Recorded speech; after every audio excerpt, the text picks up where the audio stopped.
বিপদ আপদ আপনাকে সন্ত্রস্ত করে রাখতে পারে, কিন্তু এই বিপদ প্রত্যেকের জীবনে কোনো না কোনো কারণে থাকে।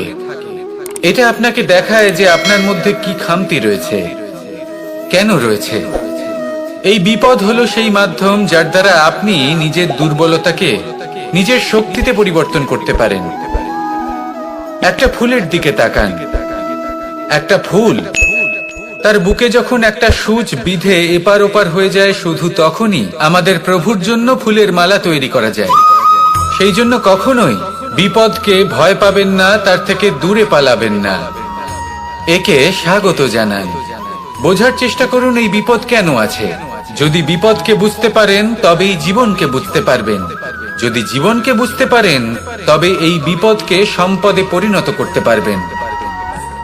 আসুন আর আমার সাথে ভালোবেসে বলুন, রাধা রাধা। পরিকল্পনা অত্যন্ত গুরুত্বপূর্ণ, এটা আমাদের জীবনে অত্যন্ত আবশ্যক, এটা আমাদের জীবনে। কিন্তু এই পরিকল্পনা ঠিক কতটা হওয়া উচিত, অর্থাৎ এই পরিকল্পনার সম্পর্কে কতটা চিন্তা করা উচিত, কতটা ভবিষ্যতের বিষয়ে চিন্তা করা উচিত। এবার দূরদর্শিতা অত্যন্ত বিশিষ্ট গুণ মানব জীবনে, কিন্তু দূরদর্শিতায় এতটাও মগ্ন হওয়া উচিত নয় যে কাছের জিনিসগুলোই নজরে না পড়ে। আজকের কথা বাদ দিয়ে শুধুই ভবিষ্যৎ নিয়ে চিন্তা করা অনুচিত। এবার দেখুন, পরিকল্পনা করুন, কিন্তু তার থেকে বেশি উপভোগ করুন। এই মুহূর্ত সম্পর্কে অবগত নয়, কিন্তু ভবিষ্যতের কথা আমরা চিন্তা করতে থাকি। আমি এটা অনুভব করতে চাই, ওইটা অনুভব করতে চাই, ওই আনন্দ প্রাপ্ত করতে চাই। এটা অনুচিত। পরিকল্পনা করুন, সংযত করুন, কিন্তু আজকে, বর্তমানকে, এই মুহূর্তকে। জীবনের বাস্তবিক আনন্দ এটা, আর জীবন যাপনের সব থেকে শ্রেষ্ঠ পথও এটা। আসুন আমার সাথে ভালোবেসে বলুন, রাধা রাধা। মানুষ ছোট হোক বা বড়, রাজা হোক বা দরিদ্র, সমস্ত মানুষের মধ্যে একটা সামঞ্জস্য থাকে। সমস্ত মানুষের কাছে তার প্রশংসা অত্যন্ত গুরুত্বপূর্ণ। সে খুবই প্রসন্ন হয় যদি আপনি তার প্রশংসা করেন, কিন্তু আপনি যদি তাকে এটা বলেন যে এটা তোমার ভুল ছিল, তোমার কিছু খামতি ছিল, তখন সেটা সে মানতে রাজিই থাকে না। সব মানুষ এটা শুনতে পছন্দ করে যে সে যেটা করেছে সেটাই সর্বোত্তম। এবার আমি আপনাকে একটা কথা বলি, এ হলো নিন্দা, এ হলো প্রশংসা, আর এই হলো সত্য, যা সবার থেকে উচ্চস্থানীয়। সেই জন্য মানুষ আয়না দেখে। আয়না তাকে তার সৌন্দর্য দেখায় না, তাকে দেখায় যা সত্য, যাতে মানুষ আরো সুন্দর হওয়ার চেষ্টা করতে থাকে। তাই আয়না অত্যন্ত গুরুত্বপূর্ণ সত্যকে জানার জন্য। জীবনে নিন্দুকের মাহাত্ম্য প্রশংসকের মাহাত্ম্যের থেকে অনেক বেশি। কেন? কারণ তারা আপনাকে আপনার খামতি দেখায়, আপনার ভুলগুলো বুঝিয়ে দেয়, আপনাকে একটা সুযোগ দেয় নিজেকে শুধরে নিতে, নিজেকে আরো শ্রেষ্ঠ করে তুলতে, যা প্রশংসক করতে পারে না। তাই জীবনে যদি কখনো নিন্দা করা হয়, তাকে ভালোবেসে গ্রহণ করুন, ধন্যাত্মক রূপে গ্রহণ করুন। যদি নিজেকে কোনো শিক্ষা দেওয়া সম্ভব হয় তাহলে অবশ্যই দিন। দেখবেন মন প্রসন্ন হয়ে বলবে, রাধা রাধা। আকাঙ্ক্ষা কখন লোভে পরিণত হয়ে যায় তা কেউ বলতে পারে না।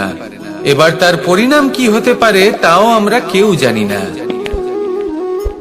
আজ আমি আপনাকে বলছি, কোনো ব্যক্তি সব থেকে বেশি ক্ষতির সম্মুখীন তখনই হয় যখন সে এটা মনে করে যে সে সব থেকে বেশি সুরক্ষিত স্থানে রয়েছে। সে ভাবে যে সে সেখানে সুরক্ষিত রয়েছে। সে তখন অসাবধান হয়ে পড়ে, আর তখনই তাকে জীবনের সব থেকে বড় ক্ষতির সম্মুখীন হতে হয়। নিঃস্ব হয়ে যাওয়ার পরিস্থিতি কোনো মানুষের জীবনে তখনই আসে যখন তার কাছে প্রচুর সম্পত্তি থাকে এবং সে তার থেকেও অনেক বেশি সম্পত্তি অর্জন করতে চায়। সেই অনেক বেশি সম্পত্তি অর্জন করার চেষ্টায় সে এমন কিছু করে বসে যার ফলে তাকে সমস্ত সম্পত্তি হারাতে হতে পারে। একজন রচনাকার নিজেই নিজের প্রতিভা একদম শেষ করে দিতে পারে যখন সে অনেকগুলো কাজ নিজের কাঁধে নিয়ে নেয়।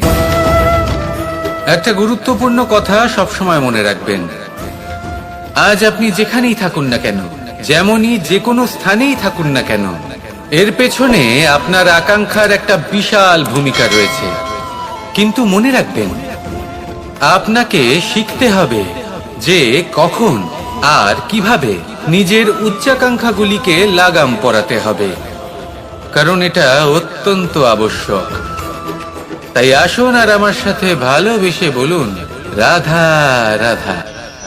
মানুষ কতটা বিচিত্র হতে পারে, সব সময় স্বপ্ন দেখতে থাকে যে কাল আমি এটা করব, কাল আমি ওটা শুরু করব, কাল আমি ওটা সম্পন্ন করব। এই যে কাল শব্দটা, এই কাল অত্যন্ত বিচিত্র এক শব্দ। আমরা সবসময় এটাকে আসতে দেখতে পাই, কিন্তু এটা আসাতে বর্তমানে পরিণত হয়। আবার আজ নতুন কাল দেখতে পাই, তার জন্য অপেক্ষা করি, যখন সেটা সামনে আসে বর্তমানে পরিণত হয়। এই কাল সব সময় একটা মিথ্যে সান্ত্বনা দেয় যে সে আসছে, কিন্তু সে কখনোই আসে না। যেটা আপনার হাতে রয়েছে তা হলো আজ, বর্তমান। তাই যা করার আছে, যা সম্পন্ন করতে চান, যা শুরু করতে চান, আজ করুন, বর্তমানে করুন। কারণ আজ আপনি যা করবেন সেটাই আপনার ভবিষ্যৎ নির্ধারিত করবে। ভবিষ্যতের বিষয় ভাবতে থাকলে ভবিষ্যৎ সুন্দর হবে না। আজ কর্ম করতে হবে। তাই আজ বর্তমানে জীবনযাপন করুন, কর্ম করুন, আর আমার সাথে ভালোবেসে বলুন, রাধা রাধা। সৌন্দর্য। মানুষ নিজের সৌন্দর্যের বিষয়ে কতটা ভাবে, চায় যে সে সব থেকে বেশি রূপবান হবে, সব থেকে বেশি সুন্দর হবে। কিন্তু সৌন্দর্যের পরিভাষা কি তা কি সে জানে? কোনো মাকে জিজ্ঞেস করুন, ওনার জন্য সৌন্দর্যের পরিভাষা ওনার সন্তান। কোনো ভক্তকে জিজ্ঞেস করুন, ওনার জন্য সৌন্দর্যের পরিভাষা ওনার ভগবান। শ্রীরামকে জিজ্ঞেস করুন, ওনার জন্য সৌন্দর্যের পরিভাষা হলো হনুমান। ভাঙা হানু, ফুলে যাওয়া মুখ, দেখতে গেলে উনি বানর, লম্বা লেজ, এত নিরীহ যে ওনাকে অমূল্য মালা দিলে সেটা ছিঁড়ে তার ভেতরে শ্রীরামকে খুঁজছিলেন। কিন্তু ওনার ভাবনা কত সুন্দর। উনি এটা বিশ্বাস করেন যে সংসারের যতই মূল্যবান জিনিস দিয়ে এই মালা তৈরি করা হোক না কেন, যদি এর মধ্যে শ্রীরাম না থাকেন তাহলে এর মধ্যে কোনো অর্থ নেই। সৌন্দর্য রূপে নয়, ভাবনায় নিহিত থাকে। যদি আপনি সৌন্দর্য প্রাপ্ত করতে চান তাহলে তা কর্মে নিয়ে আসুন, ভাবনায় এবং বিচারে নিয়ে আসুন। এই সৌন্দর্য আপনার সাথেই থাকবে। যদি আপনি সৌন্দর্যকে রূপের মধ্যে খোঁজেন তাহলে কিছুক্ষণের জন্য পাবেন, সেই সৌন্দর্য সময়ের সাথে হারিয়ে যাবে। সৌন্দর্য যদি পেতে চান, খুঁজতেই চান, তাহলে হৃদয় খুঁজুন, কর্মে খুঁজুন। মন প্রসন্ন হয়ে বলবে, রাধা রাধা। আমরা সকলেই কামনা করি, আমরা সবাই সেটা প্রাপ্ত করতে চাই যা আজ পর্যন্ত কেউ প্রাপ্ত করেনি, সেটা পেতে চাই যে আজ পর্যন্ত কেউ পেতে পারেনি, সেটাই কাছে রাখতে চাই যে আজ পর্যন্ত কখনো আমরা পাইনি। এবার সেটা কিভাবে করা যেতে পারে? যদি আপনি সেটা প্রাপ্ত করতে চান যা আজ পর্যন্ত আপনি কখনো পাননি, তাহলে আপনাকে সেটা করে দেখাতে হবে যা আজ পর্যন্ত আপনি কখনো করেননি। সেই চেষ্টা করতে হবে যা আজ পর্যন্ত কখনো করেননি, সেই পরিশ্রম করতে হবে যা আজ পর্যন্ত কখনো করেননি। তবেই আপনি সেটা পাবেন যা আজ পর্যন্ত কখনো পাননি। কারণ যেমন বীজ বপন করবেন তেমনই অঙ্কুর আপনি লাভ করবেন। আসুন আর আমার সাথে ভালোবেসে বলুন, রাধা রাধা। মানুষের মানসিকতা এমন হয় যে সে যতটা করে আশা করে যে তার থেকে অনেক বেশি তার বদলে সে পাবে। দেখুন, সবকিছুই আপনার ভাবনা চিন্তার উপর নির্ভর করছে। আপনি যদি ফলের বিষয়ে ভেবে কর্ম করতে থাকেন তাহলে সেটা অনুচিত। জীবনের আসল আনন্দ হলো নিজের কর্ম করতে থাকা, ফলের চিন্তা করা উচিত নয়। যদি আপনি এরকম ভাবেন যে আমি এতটা করছি, আমার এতটা পাওয়া উচিত, সেই ভাবনা অনুচিত। যদি আপনি সেবার মানসিকতা নিয়ে কর্ম করতে থাকেন, কর্মচক্রে প্রবাহিত হন, যদি আপনি এমন ভাবনা রাখেন যে আমি এতটা পাচ্ছি, তাই এর থেকে অনেক বেশি আমি কর্ম করব, তাহলে নিশ্চিত রূপে আপনি যতটা করছেন তার থেকে অনেক বেশি আপনি পাবেন। আপনার আশার থেকে অনেক বেশি আপনি পাবেন। শুধু জীবনে অনেক বেশি কাজ করতে থাকুন, ফলের চিন্তা করবেন না। আর মনে রাখবেন, এই ভাবনাই সব থেকে বড় বীজ। কর্মের উপর বিশ্বাস রাখুন। জীবনে যা যা আপনি চান সবই সুখময় হবে। আসুন আর আমার সাথে ভালোবেসে বলুন, রাধা রাধা। ধন মানুষের জীবনের সব থেকে বড় প্রয়োজনীয়তা, সেই অস্ত্র যার দ্বারা মানুষের জীবনের অনেক সংকট দূর করে দেওয়া যেতে পারে, সেই মাধ্যম যার দ্বারা সংসারের সমস্ত জাগতিক সুখ স্বাচ্ছন্দ্য লাভ করা যেতে পারে। কিন্তু ধনের দ্বারা আমরা সবকিছু লাভ করতে পারি না। জাগতিক স্বাচ্ছন্দ্য আমরা লাভ করতে পারি, কিন্তু সুখ লাভ করতে পারবো না। সুখের উপকরণ আমরা লাভ করতে পারি, কিন্তু সুখের অনুভূতি লাভ করতে পারবো না। আনন্দ, সন্তোষ, প্রসন্নতা এগুলো ধন দ্বারা লাভ করা যায় না। কিন্তু হ্যাঁ, আনন্দ, সন্তোষ আর প্রসন্নতার সাথে যদি কোনো কাজ করেন তাহলে অবশ্যই ধন লাভ করবেন। তাহলে আসুন আর এই প্রসন্নতার সাথে বলুন, রাধা রাধা। মানুষের জীবনে সবসময় কিছু না কিছু ঘটে চলেছে। কখনো ভালো কিছু ঘটে, আবার কখনো দুর্ঘটনা ঘটে। এবার যখনই কোনো দুর্ঘটনা ঘটে, মানুষ ঈশ্বরের কাছে প্রার্থনা করে যে, হে ঈশ্বর, আমাকে রক্ষা করুন, এই বিপদ থেকে আমাকে উদ্ধার করুন। বা সে সেই সমস্ত দোষ চাপিয়ে দেয় নিজের প্রারব্ধ, নিজের ভাগ্যের ওপর। কিন্তু যদি আপনি গভীরভাবে ভাবেন, তাহলে প্রত্যেক দুর্ঘটনা, বাধা এবং বিপদ আপনার জীবনে শুধু একটাই উদ্দেশ্য নিয়ে আসে, আপনাকে আরো যোগ্য করে তোলার জন্য। যদি আপনাদের একটা উদাহরণ দিই, বর্ষার ঋতুতে যখন প্রচন্ড মাত্রায় বৃষ্টি পড়ে, ছাদ থেকে জল পড়তে থাকে, তখন আপনি নিশ্চিত করে নেন, স্থির করে নেন যে এবার আমি এই ছাদকে নতুন করে বানিয়ে তুলব, আরো শক্তিশালী বানিয়ে তুলব, আরো দৃঢ় বানাবো। আপনার জীবনে যখন কোনো অসুখ করে, তারপর আপনি জীবনে আরো সাবধানী হয়ে যান, আরো সতর্ক হয়ে যান, স্থির করে নেন যে এটা যেন দ্বিতীয়বার না হয়। ঠিক কিনা? এই বিপদ, এই দুর্ঘটনা, এই সংকট, এগুলো জীবনে আসবে আপনাকে আরো শ্রেষ্ঠ করে তোলার জন্য। এবার এটা আপনার ওপর। আপনি একে ভাগ্যের পরিহাস বলে মনে করবেন, নাকি ঈশ্বরের সংকেত মনে করবেন, যিনি আপনাকে আরো শ্রেষ্ঠ করে তুলতে চান। সিদ্ধান্ত আপনারই। আসুন আর আমার সাথে ভালোবেসে বলুন, রাধা রাধা। সংসারে দুই ধরনের পথ হয়, উচিত পথ আর অনুচিত পথ। একটা শুভর দিকে নিয়ে যায় আর একটা অশুভর দিকে নিয়ে যায়। অনেক সময় অজ্ঞানতাবশত জীবনে আমরা সেই পথ নির্বাচন করে নিই যা আসলে অনুচিত। তারপর নিজেকে আশ্বস্ত করে ফেলি যে এই পথেই চলতে হবে, এখান থেকে ফেরার পথ নেই। কিন্তু যদি সত্যি বলি, তাহলে এটা শুধুই আপনার ভ্রম।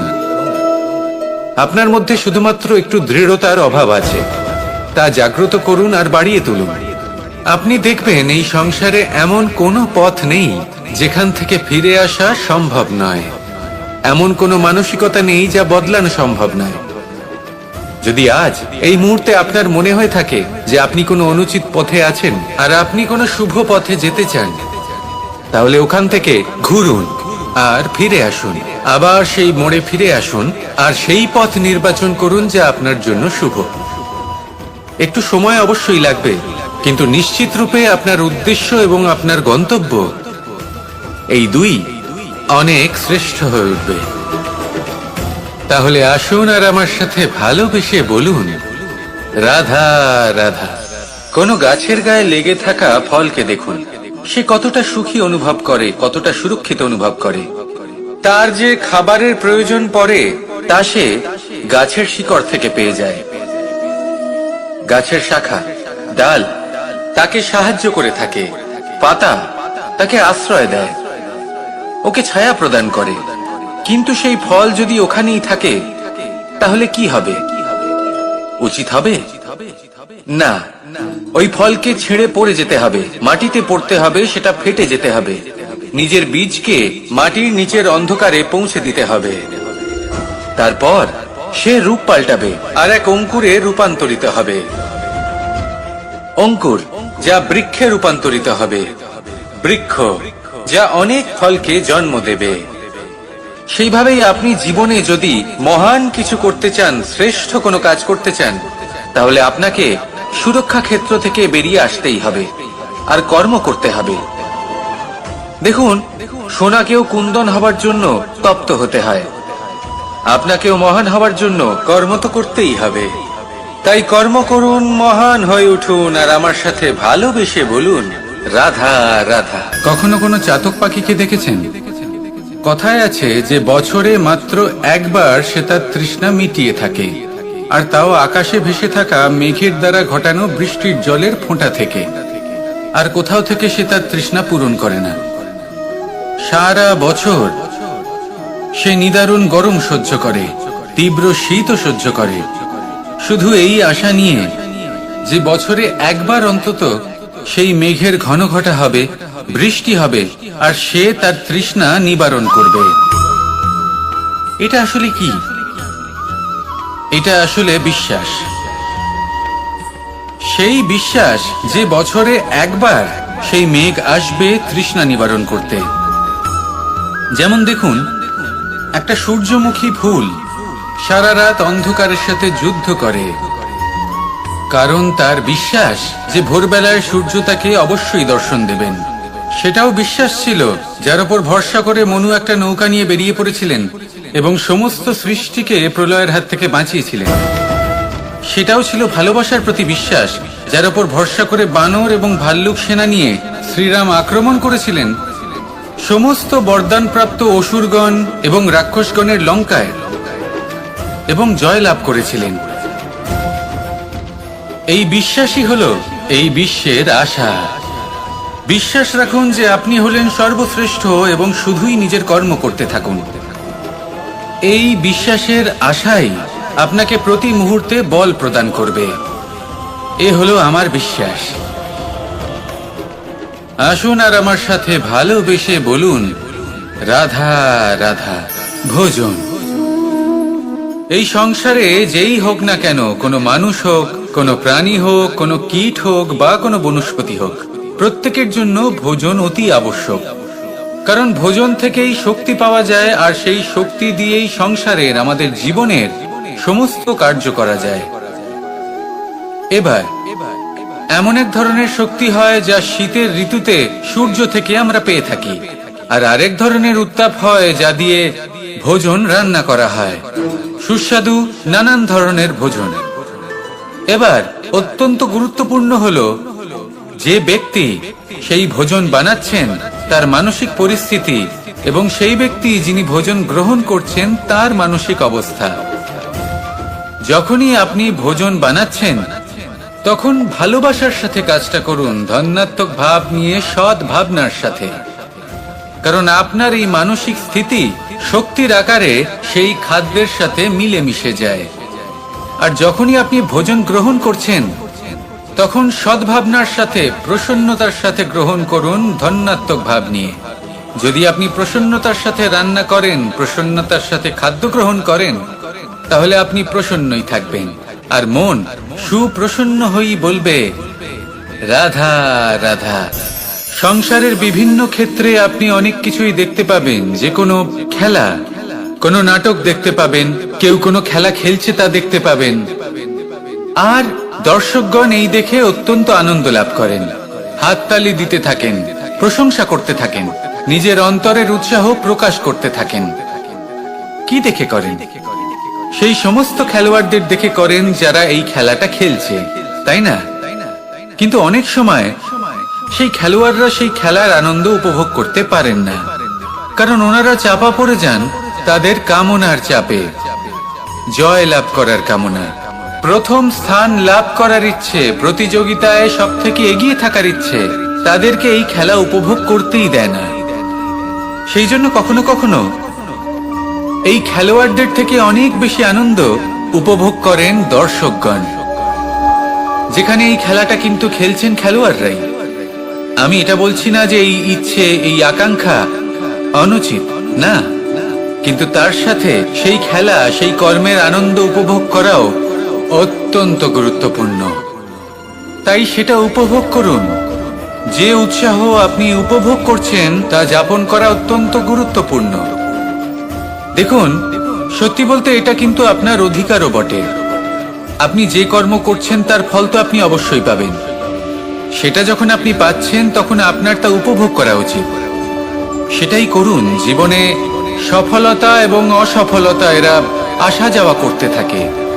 যখন সাফল্য আসবে তখন তা উপভোগ করুন, যখন অসফলতা আসবে তখন তার থেকে শিক্ষা লাভ করুন। সাফল্য আপনার কাছে আবার ফিরে আসবে। আর এই মন, আপনি তো জানেন, এই মন প্রসন্ন হয়ে বলবে রাধা রাধা। ব্যায়াম, এই শব্দ আমরা সকলে শুনেছি, আর এটা সারা জীবন আমাদের সাথেই থাকে কোনো না কোনো রূপে। যখন আমরা জন্মগ্রহণ করি, চলতে শিখি, প্রথমে আমরা হামাগুড়ি দিয়ে চলি, পরে চলতে চেষ্টা করি কিন্তু পড়ে যাই। তখন আমাদের বাড়ির গুরুজনেরা আমাদের আটকান না। ওনারা মনে করেন এইভাবেই আমাদের সন্তান চলতে শিখবে, এইভাবেই তার পা আরো মজবুত হবে, যা অত্যন্ত গুরুত্বপূর্ণ। এইবার জীবনকালে যতই আমরা এগোতে থাকি, এই ব্যায়াম বিভিন্ন রূপে আমাদের সাথেই থাকে। কিন্তু আপনি কি জানেন যে এই ব্যায়ামের তাৎপর্য আসলে কি? আপনি কি জানেন এই ব্যায়ামের মর্ম আসলে কি? যখনই আমরা এই ব্যায়াম করি, আমাদের শরীরের মাংসপেশি ক্ষয় হয়। প্রথমে তা ক্ষয় হয়, তারপর আবার তা নির্মিত হয়। আরো শ্রেষ্ঠ, আরো শক্তিশালী মাংসপেশি আমরা লাভ করি। অর্থাৎ এই ব্যায়াম হলো সৃজনের বিজ্ঞান। এই ব্যায়াম আমাদের জন্য অত্যন্ত আবশ্যক। সেই জন্য জীবনে যখনই কোনো কিছু নষ্ট হয়ে যায়, চলে যায়, তখন হতাশ হয়ে পড়বেন না, তাকে পুনর্নির্মাণ করার চেষ্টা করবেন। আর এই শিক্ষা আমরা লাভ করি পাখিদের থেকে। যখনই বর্ষা হয়, ঝড় আসে, যখন পাখির বাসা ভেঙে চুরমার হয়ে যায়, তারা হার মেনে নেয় না। সে আবার অল্প অল্প করে সব খুঁজে একত্রিত করে আবার নিজের বাসা বানিয়ে তোলে। পুনরায় এক জীবনকে জন্ম দেয়, এক নতুন পরিবারকে জন্ম দেয়। তাই মনে রাখবেন, জীবনে এইভাবেই যদি আপনি নির্মাণ করতে চান, সৃজন করতে চান, তাহলে সেই নির্মাণের জন্য ভাঙনের অভিজ্ঞতা থাকা অত্যন্ত আবশ্যক। ভগ্ন বস্তুকেও সম্মান করা অত্যন্ত আবশ্যক। এই আচরণ মনে নিয়ে আসুন। মন প্রসন্ন হয়ে বলবে রাধা রাধা। মানুষ যখন কোনো শক্তি লাভ করে তখন সে নিজেকে বলশালী মনে করে। শক্তি লাভ করলেই তার মধ্যে অহংকার চলে আসে, অভিমান চলে আসে। তার কারণ হলো সে একটা সহজ কথা বুঝতেই পারে না। এই সব যা হচ্ছে সময়ের জন্য হচ্ছে।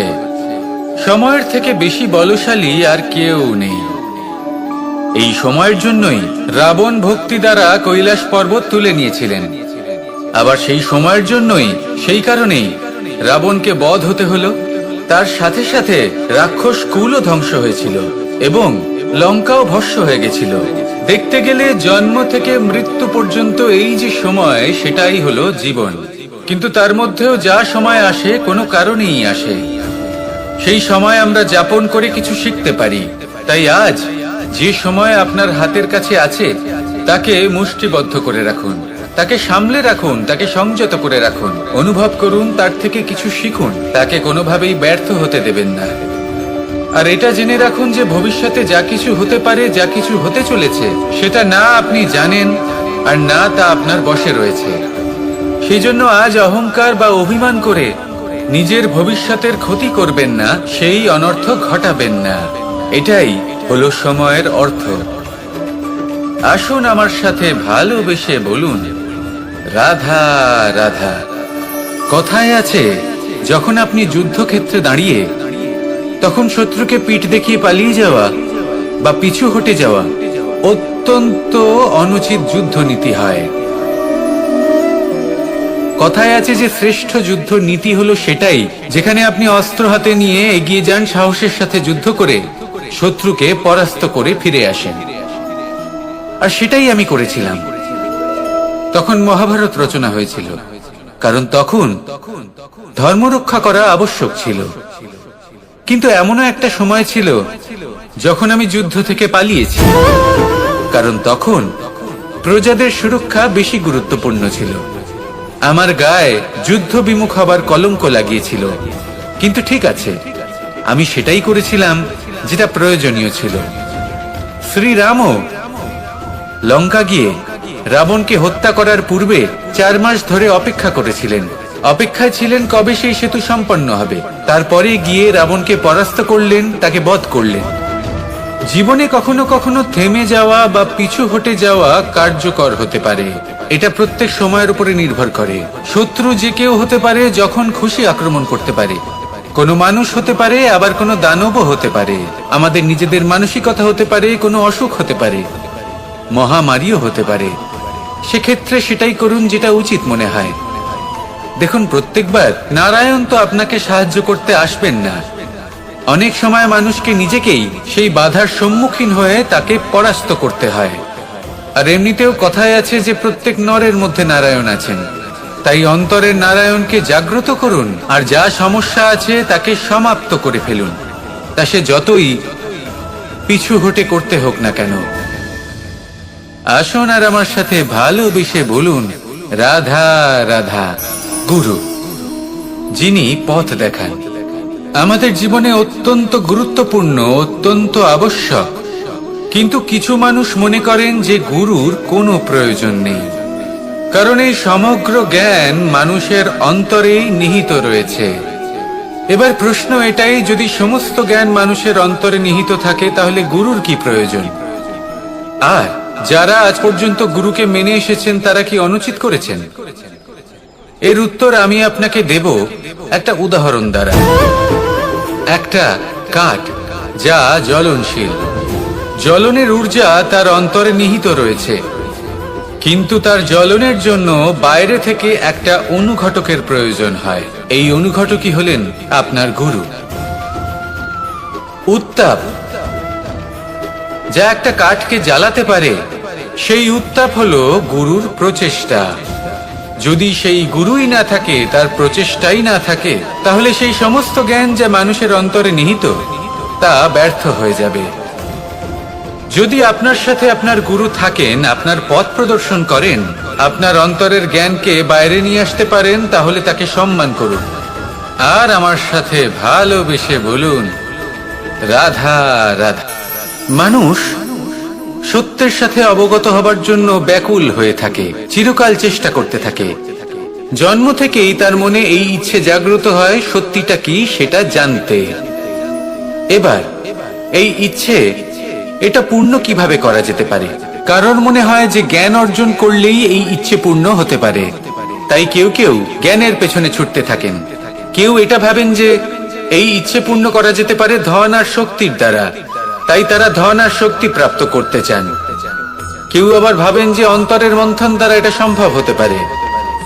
এবার এটাও সত্যি যে মন্থন করলে অমৃত লাভও সম্ভব হতে পারে, কিন্তু তার জন্য এই মন্থন করার জন্য একটা উচিত দিকে অগ্রসর হওয়া প্রয়োজনীয়। উচিত সংযমের দ্বারা সামনে এগোতে হবে, আর কোনো আশা না করে সামনে এগিয়ে যেতে হবে, তবেই এটা সম্ভব হতে পারে। একটা বাদ্যযন্ত্রের কথা ভেবে দেখা যাক।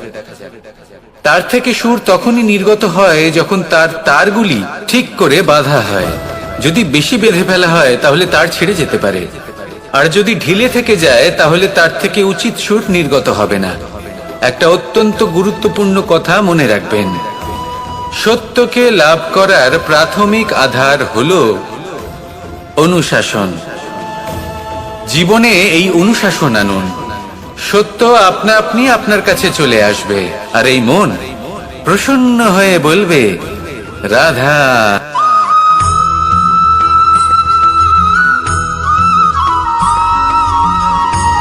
মানুষ জন্মগ্রহণ করেন, বড় হতে থাকেন, পুরুষার্থ লাভ করেন, অর্জন করেন। অর্জন করা আসলে কি? বেশিরভাগ মানুষ বলেন অর্জন করা অর্থাৎ ধন সম্পত্তি অর্জন করা। আর কি অর্জন করা যায়? আর কি লাভ করা যায়? আসল প্রশ্ন হলো এটাই যে কি এমন আছে যা বাস্তব রূপে অর্জন করার যোগ্য। তা হলো ব্যবহার, জ্ঞান এবং সন্তোষ। কেন? কারণ আপনি যখন এই সংসার ছেড়ে চলে যাবেন, তখন আপনার ধন সম্পত্তি আপনাকে বিদায় জানাতে আসবে না। আপনাকে বিদায় জানাতে আসবে আপনার আপনজন, যাদের সাথে আপনার সুসম্পর্ক ছিল। সমগ্র সংসারে সহস্র মানুষ ধন অর্জন করে থাকেন। শ্রেষ্ঠ মানুষ হলেন তিনি, যিনি ব্যবহার, জ্ঞান এবং সন্তোষ অর্জন করে থাকেন, একে সকলের মধ্যে বিতরণ করেন। তাই এটাই করুন, আর আমার সাথে ভালোবেসে বলুন, রাধা রাধা।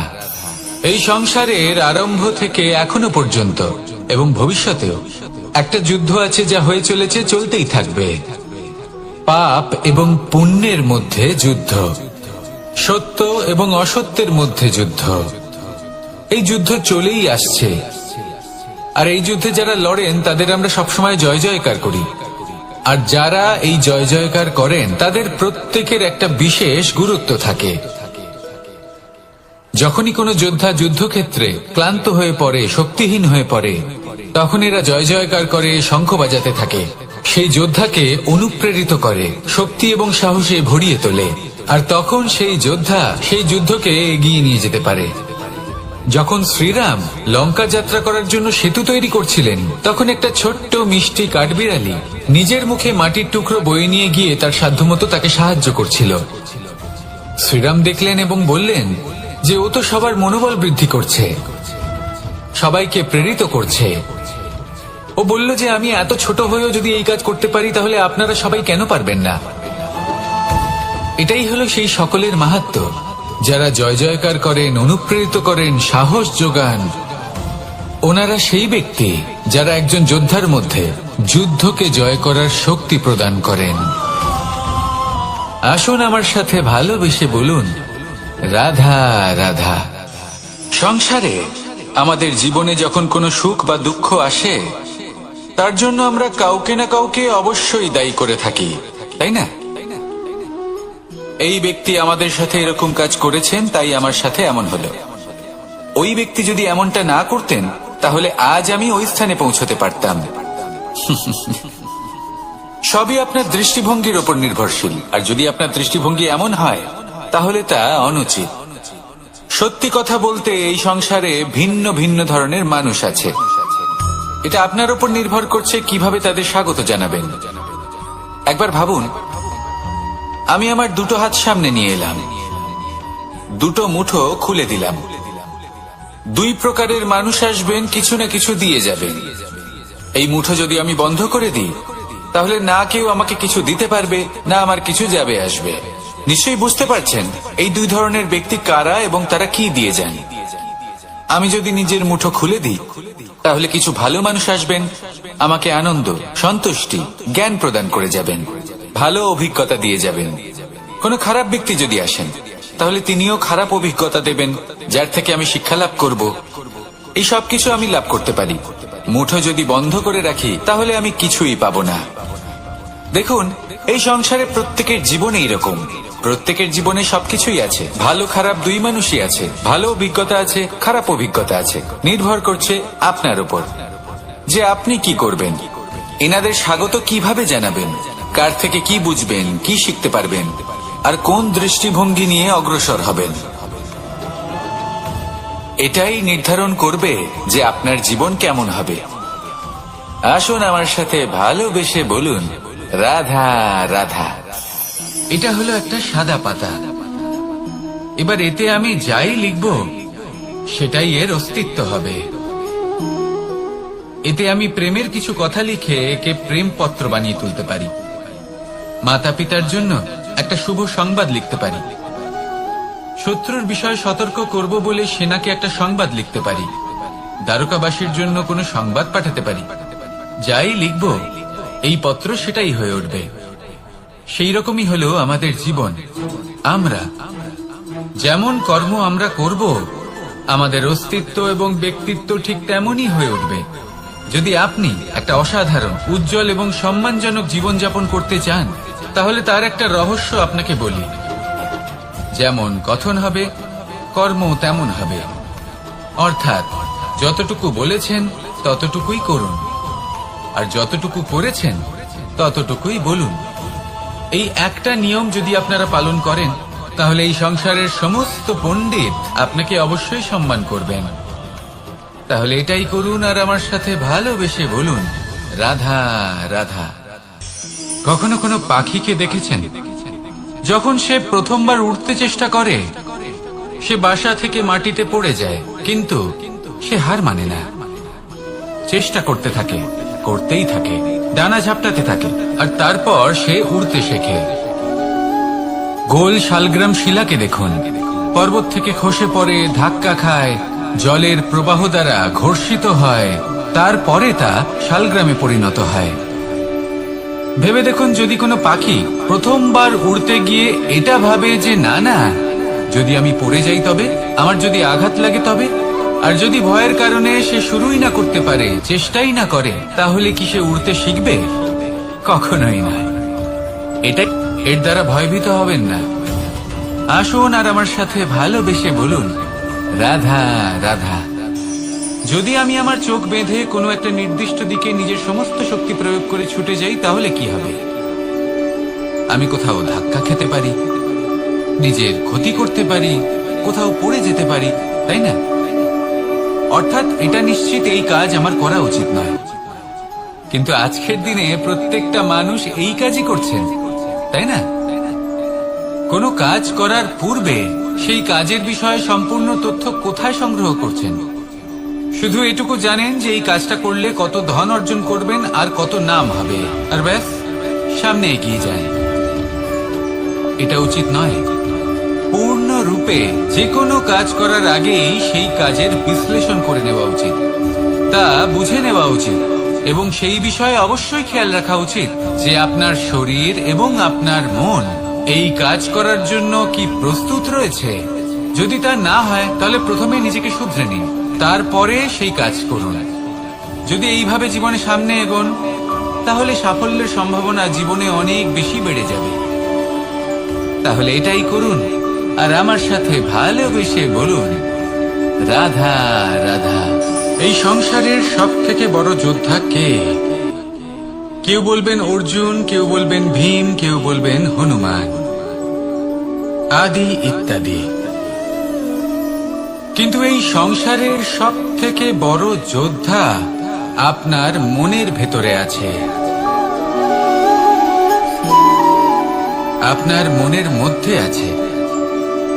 সেই ব্যক্তি সব থেকে উঁচুতে পৌঁছতে পারেন যিনি নিজের অন্তরের খামতি বুঝতে পারেন, নিজের দোষ বুঝতে পারেন, তার সাথে লড়াই করেন এবং তার উপর বিজয় লাভ করেন। যে ব্যক্তি এটা শিখতে পারেন, যে ব্যক্তি এটার উপর জয়লাভ করতে পারেন, তিনি হলেন সব থেকে বেশি শক্তিশালী, সব থেকে বেশি বীর এবং সব থেকে বেশি পরাক্রমী ব্যক্তি। আমরা সকলেই সংসারকে পাল্টাতে চাই। তার জন্য প্রথম পদক্ষেপ আপনাকে নিতে হবে, নিজেকে দোষমুক্ত করতে হবে। যদি মানুষ নিজের অন্তরের দোষ বুঝতে পারেন এবং নিজেকে দোষমুক্ত করতে পারেন, তাহলে এই সংসার নিজে থেকেই দোষমুক্ত হয়ে যাবে, তাই না? তাহলে নিজেকে দোষমুক্ত করুন আর আমার সাথে ভালোবেসে বলুন, রাধা রাধা। মানুষের জীবন সবসময় ন্যায় আর অন্যায়ের মাঝে ঘুরপাক খেতে থাকে। প্রত্যেক মানুষের মনে হয় কোথাও না কোথাও তার সাথে অন্যায় হচ্ছে। কেউ বলেন যে ভাগ্য আমার সাথে অন্যায় করেছে, কেউ আবার বলেন এই সংসার আমার সাথে অন্যায় করেছে। আর প্রত্যেকেই ন্যায় বিচার চাইতে বৈঠক দাবি করে বসেন। কখনো এই বিচার গৃহে যান, আবার কখনো ওই বিচার গৃহে। যদি সত্যি কথা বলি, এই সংসারের সব থেকে বড় বিচার গৃহ আপনার কাছেই রয়েছে, আপনার মন। আপনার মনই হলো সব থেকে বড় বিচার গৃহ। এ খুব ভালো করেই জানে কি শুদ্ধ আবার কি অশুদ্ধ, এর শুভ অশুভর জ্ঞান রয়েছে, এ সব জানে। দেখতে গেলে প্রত্যেকটা মানুষ যদি নিজের মনের কথা শোনেন, তাহলে তিনি ভালোভাবেই বুঝতে পারবেন তিনি কি উচিত করেছেন আর কি অনুচিত। দিনে একবার রাত্রের নিদ্রায় যাওয়ার পূর্বে নিজের সাথে বসুন, চোখ বন্ধ করুন আর বিচার করুন আজ আপনি কি উচিত করেছেন আর কি অনুচিত। আপনার মন সঠিক বিচার তখনই করে দেবে। আসুন আমার সাথে ভালোবেসে বলুন, রাধা রাধা। আপনি কখনো কোনো পাথরের বুক চিরে বয়ে চলা কোনো নদী দেখেছেন? পাথর নদীর সামনে নত হয়ে যায়, তাকে বাধা দিতে চেষ্টা করে, কিন্তু